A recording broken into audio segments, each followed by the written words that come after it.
हर खबर बुलेटिन की शुरुआत करेंगे इस वक्त की बड़ी खबर के साथ।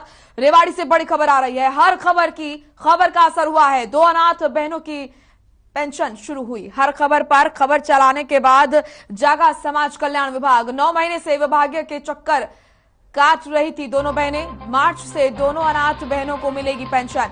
दोनों बहनों ने हर खबर का किया धन्यवाद। इस वक्त की बड़ी और अहम जानकारी, हर खबर का बड़ा असर। आपको बता दें कि रेवाड़ी में 2 बहनों को जो कि लगातार विभागों के चक्कर काट रही थी, उनकी पेंशन अब शुरू हो जाएगी। और हर खबर पर इस खबर को प्रमुखता से दिखाया गया, चलाया गया, जिसके बाद समाज कल्याण विभाग की तरफ से पेंशन की मदद अब दी जाएगी।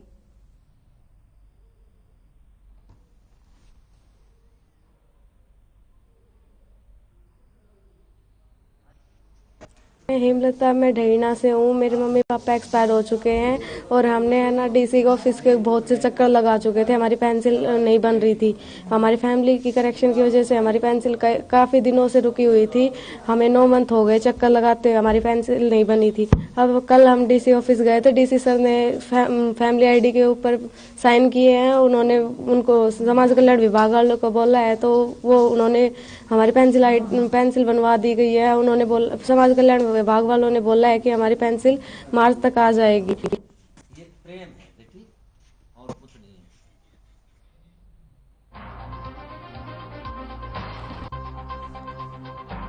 हर खबर का बड़ा असर हुआ है। आपको बता दें कि 9 महीने से विभाग के चक्कर काट रही थी दोनों बहनें। मार्च से दोनों अनाथ बहनों को मिलेगी पेंशन। और लगातार हर खबर ने इस खबर को प्रमुखता से दिखाया था और अब दोनों बहनों ने हर खबर का धन्यवाद भी किया है। 9 महीने से विभागों के चक्कर काट रही थी दोनों बहनें। मार्च से दोनों अनाथ बहनों को मिलेगी पेंशन। बड़ी खबर रेवाड़ी से है, जहां पर हर खबर का असर हुआ है। आपको बता दें 2 अनाथ बहनों की पेंशन शुरू हुई। दरअसल लगातार विभागों के चक्कर काट रही थी दोनों बहनें, लेकिन उनकी सुनवाई नहीं हो रही थी। हर खबर ने इस खबर को प्रमुखता से चलाया, जिसके बाद दोनों बहनों को राहत मिली। वहीं देश भर में कोरोना मरीजों की संख्या में तेजी से उछाल आता नजर आ रहा है। पिछले 24 घंटे में देश भर में 2,64,000 से ज्यादा मामले सामने आए हैं, जबकि कोरोना के नए वेरिएंट ओमिक्रॉन की अगर बात करें तो ओमिक्रॉन संक्रमितों की संख्या 5,700 के पार पहुंच गई है। वहीं अगर हरियाणा की बात करें तो शुक्रवार को प्रदेश में 8,841 नए संक्रमित मिले हैं और कोरोना संक्रमण की वजह से बीते 24 घंटे में 6 लोगों की मौत हुई है। तो डरा रही है कोरोना की रफ्तार। ये ताजा आंकड़े आपके सामने, जो कि दिखाता है कि स्थिति दिन पर दिन किस तरीके से भयावह होती नजर आ रही है। फरीदाबाद में 1,106 कोरोना संक्रमित मिले हैं। करनाल में 607 नए कोरोना संक्रमित मिले और सोनीपत में 512 नए कोरोना संक्रमित मिले हैं। अंबाला में 508 नए कोरोना संक्रमित मिले हैं। पंचकुला में कोरोना के 441 नए मरीज मिले हैं। साथ ही पानीपत में कोरोना के 217 नए मरीज मिले हैं और रोहतक में कोरोना के 204 नए मरीज मिले हैं। हिसार में कोरोना के 178 नए संक्रमित मिले। यमुनानगर में कोरोना के 168 नए मामले मिले हैं। वहीं हिसार में 178 नए मामले सामने आए। वहीं झज्जर में 166 नए मरीज मिले हैं कोरोना के। इसी के साथ कुरुक्षेत्र में 148 नए मरीज मिले हैं कोरोना के और भिवानी में 114 नए मरीज मिले हैं। वहीं जींद में कोरोना के 103 नए संक्रमित मिले और सिरसा में कोरोना के 94 नए केस मिले हैं। इसी के साथ फतेहाबाद में कोरोना के 92 नए मरीज मिले हैं और रेवाड़ी में 91 नए कोरोना संक्रमित मिले। कैथल में 59, महेंद्रगढ़ में 52 नए संक्रमित मिले हैं। नूह में 51, चरखी दादरी में 41 और पलवल में भी लगातार मामले बढ़ते हुए नजर आ रहे हैं। और ये जो ताजा आंकड़ा प्रदेश का सामने आपकी जो है ये डराने वाला है। लगातार प्रदेश में जो कोरोना की रफ्तार है वो तेज होती हुई नजर आ रही है। कोरोना अपने पैर पसारते हुए नजर आ रहा है। बहुत जरूरत है कि स्वच्छता सावधानी बरती जाए और वैक्सीन की दोनों डोज आप जरूर लें। 2 गज की दूरी बहुत जरूरी है, मास्क जरूर लगाएं। तो कोरोना की रफ्तार लगातार बढ़ रही है और डरा रही है कोरोना की रफ्तार। इसके साथ ही ताजा अपडेट आप तक पहुंचा देते हैं, किस तरीके से क्या कुछ है देश में, स्थिति कोरोना का क्या है, ताजा अपडेट। और इसी के साथ प्रदेश में, हरियाणा प्रदेश में किस तरह की स्थिति है कोरोना को लेकर। तो देश में 24 घंटे में 2,64,000 नए मामले सामने आए हैं। ओमिक्रॉन संक्रमितों की संख्या 5,700 के पार पहुंच चुकी है। हरियाणा में कोरोना संक्रमितों की रफ्तार डरा रही है, बहुत तेजी से अपने पैर पसारता हुआ कोरोना नजर आ रहा है। 8,841 नए संक्रमित मिले हैं हरियाणा में और प्रदेश में कोरोना के 41,420 एक्टिव केस हैं। इसी के साथ आपको बता दें कि गुरुग्राम में सबसे ज्यादा 3,897 नए केस सामने आए हैं। फरीदाबाद में 1,106 कोरोना संक्रमित मिले हैं और करनाल में 607 कोरोना के नए संक्रमित मिले हैं। सोनीपत में कोरोना के 512 नए मरीज मिले हैं। इसी के साथ अंबाला में कोरोना के 508 नए मरीज मिले और पंचकुला में 441, पानीपत में कोरोना के 217 नए मरीज।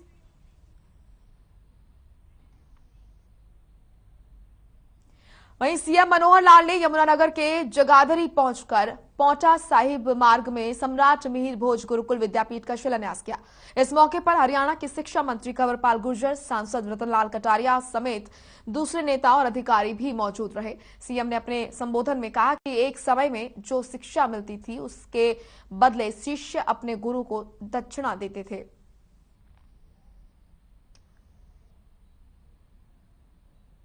तो यहां पर गुरुकुल विद्यापीठ का शिलान्यास सीएम मनोहर लाल ने किया और ये तस्वीरें उस दौरान की जब सीएम मनोहर लाल वहां पहुंचे और उन्होंने गुरुकुल विद्यापीठ का शिलान्यास किया।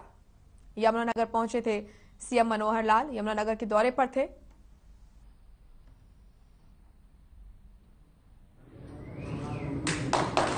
प्रकाश गांधी जी ने कहा कि शिक्षा के साथ साथ संस्कार भी और सांस्कृतिक राष्ट्रवाद जिसकी बात उन्होंने थी, तो उसी पे आधुनिकता भी होगी लेकिन संस्कार भी होंगे, प्राचीनता भी और नवीनता भी जो उन्होंने कहा है, बिल्कुल उसी पे इस प्रकार की एक शिक्षा दी जाएगी। और उसके लिए प्रकाश गांधी जी और समाज के अन्य लोगों का प्रयास है कि इस प्रकार की शिक्षा दी जाए बच्चों को ताकि वो संस्कारवान बने। इस प्रकार के स्कूल बहुत खुलने लग रहे हैं और अब देश की जरूरत समझ रहे हैं और माँ बाप भी इसको जरूरत समझते हैं। और आजकल आप देखिएगा जहाँ एक बीच का दौर ऐसा था कि गुरुकुल में बच्चों की संख्या बेहद कम थी, लेकिन आज एक ऐसा दौर है गया कि गुरुकुल में एडमिशन लेना भी एक मुश्किल काम हो गया। ये प्रसन्नता का विषय है कि शिक्षा क्षेत्र के अंदर जो प्राइवेट संस्थाओं की रूप में संस्थाएं आगे बढ़ रही हैं, हमारी जो शिक्षा में प्रगति हो रही है उनमें बहुत बड़ा योगदान है उनका। तो आज मैं सम्राट मिहिर भोज नाम से जो गुरुकुल विद्यापीठ बनी है उनको शुभकामना देता हूँ, बधाई देता हूँ। शिक्षा क्षेत्र में इसी प्रकार से योगदान ये करते हैं। सब संस्थाओं के सामान्य शिक्षा के साथ साथ कुछ अन्य विशेष शिक्षा, संस्कार, नैतिक शिक्षा देने के कुछ अपने अपने प्रारूप रहते हैं। उसी में ये गुरुकुल शिक्षा है। तो गुरुकुल शिक्षा में सामान्य शिक्षा तो सब मिलेगी, साथ में हवन यज्ञ है, कोई योग की विद्या है या इस प्रकार से संस्कृत का जो पाठ्यक्रम है, ऐसे कुछ अलग प्रकार से करेंगे। बाकी इससे ज़्यादा विद्यापीठ के जो लोग हैं वो स्वयं बताएंगे। लेकिन क्योंकि मेरा जो संबंध गुरुकुलों से पहले से आया हुआ है, ये शिक्षा में नैतिक शिक्षा और संस्कारों की बात सामान्य शिक्षा के साथ साथ बहुत अधिक जोर देते हैं, क्योंकि आज की आवश्यकता है और करना चाहिए। 50% की हाजिरी पर खुलने चाहिए, बाजार शाम को 6 बजे बंद होने चाहिए। जितना आवश्यक है उतने गतिविधियों पर प्रतिबंध लगाया है। बहुत अधिक प्रतिबंध लगाते हैं तो जैसा पहली लहर में हमने देखा कि आर्थिक तौर पर भी एक प्रकार से सारा चक्र रुक जाता है और आर्थिक चक्र रुकने से सामान्य परिवार बहुत ज़्यादा प्रभावित होते हैं। ये हमने पहले फेज में करके देख लिया है। और अब चूंकि जितना आवश्यक है उतना अपनी दूरी बनाकर रखें, मास्क लगा कर रखें, बाकी सब चीज़ों से बचाव के जो काम है वो उसमें प्रोत्साहन देना चाहिए। एकदम प्रतिबंध लगा करके चलना शायद वो और सामाजिक व्यवस्था बिगड़ चिंता का विषय है और हम जागरूकता अभियान भी इसमें चलाए हुए हैं और सरकार की ओर से जितने इंतजाम किए जाते हैं जगह जगह वो भी कर रहे हैं और इस पर हमने जो एक टास्क फोर्स बनाई हुई है नारकोटिक्स का जो सेल बनाया हुआ है वो भी जगह जगह जहां भी इलीगल इस प्रकार की एक्टिविटी करते हुए नशीली चीज़ों के व्यापार में लोग मिले हुए हैं उनके ऊपर केस बनाते हैं पकड़ते भी बहुत सी चीज़ें पकड़ी भी हमने।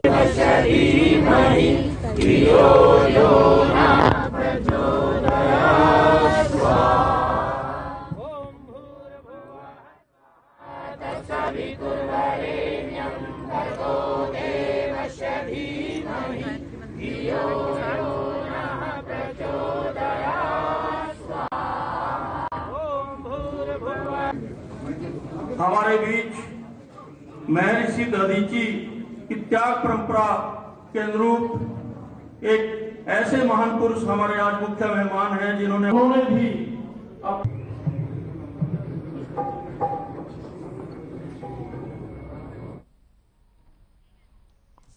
तो वहीं कृषि मंत्री जेपी दलाल ने हलके का दौरा कर करीब 13 करोड़ रुपए की लागत से बनने वाली 4 सड़कों का शिलान्यास किया।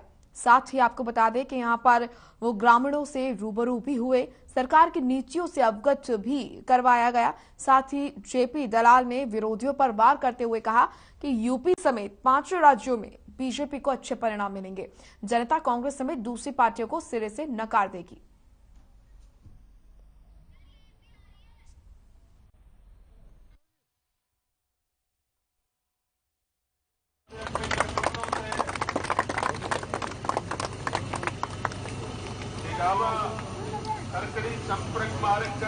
कि कुछ आदमी दूसरी पार्टियों से आए थे, उन्होंने जनता की सेवा नहीं की। उनको उम्मीद नहीं है कि ना तो भाजपा उनको टिकट देगी ना जनता उनको आशीर्वाद देगी, तो वो अपना सुरक्षित ठिकाना ढूंढने की कोशिश कर रहे हैं। लेकिन वो जहां मर्जी चले जाए उनको हार का मुंह देखना पड़ेगा। नहीं, हम तो 1 साल से जो किसानों का आंदोलन था तब शुरू से ही कह रहे हैं कि ये राजनीति करना चाहते हैं लोग, और लोकतंत्र में इनको राजनीति करने का हक है। सारे नारे बोले भाई, सभी से निवेदन है कि कृषि मंत्री जेपी। तो वहीं आपको बता दें कि कांग्रेस प्रदेश अध्यक्ष कुमारी शैलजा ने सरकार पर निशाना साधा और कहा कि जो प्रदेश की जनता है वो काफी परेशान है, वो त्रस्त है और जो नीतियां हैं सरकार की वो गलत है, वो जनता विरोधी हैं। इस तरह के आरोप यहां पर कुमारी शैलजा ने लगाए हैं। महंगाई को लेकर, अपराध को लेकर, बेरोजगारी को लेकर प्रदेश सरकार पर आरोप लगाए।